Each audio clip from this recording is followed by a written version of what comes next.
好我们共同的美好家园。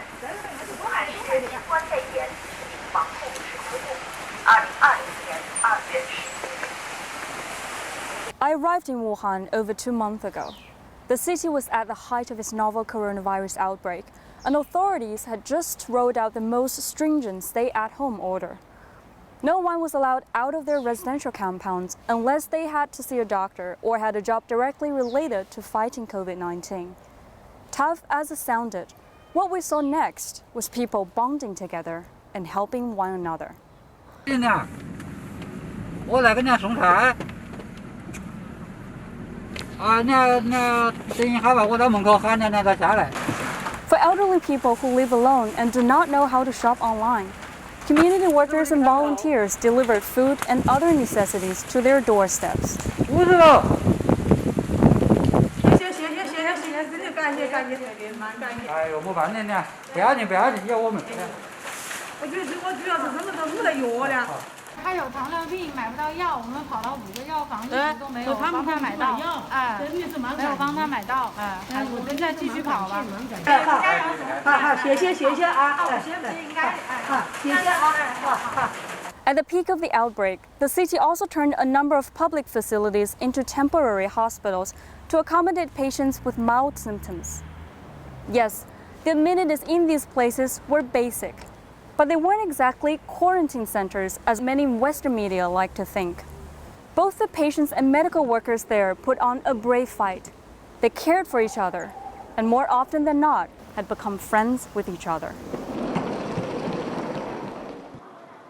And then there were the non-COVID-19 patients whose lives had also been affected, even threatened by the pandemic.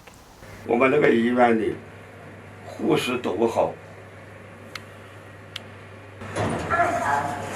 75-year-old Han Zhixing is one of the thousands of kidney failure patients in Wuhan who rely on dialysis treatment to survive. The hospital that Han goes to had been designated to treat coronavirus patients.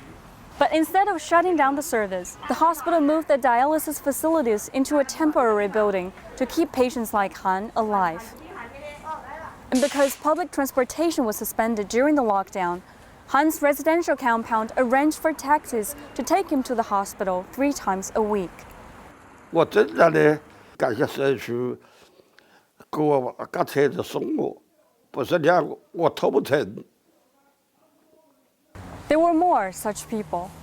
During the outbreak, sanitation workers whose job don't usually involve dealing with medical waste took up the task of collecting them because there was simply too much of this trash.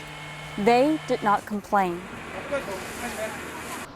Bus drivers who were not at home being with their children because they had to be on standby to take medical professionals to and from work did not complain. It is because of the sacrifices of millions of people that Wuhan endured its most difficult time and contained the epidemic within 2 months. 我真的感觉走过了4季一样，然后我也体会到了这个武汉人民这种坚持的意义和坚定的力量。我相信武汉一定可以重振雄风。So, why isn't China or Wuhan's COVID-19 figures higher? The answer may very well lie within the hearts and efforts of its people. Xu Mengqi, CGTN, Wuhan.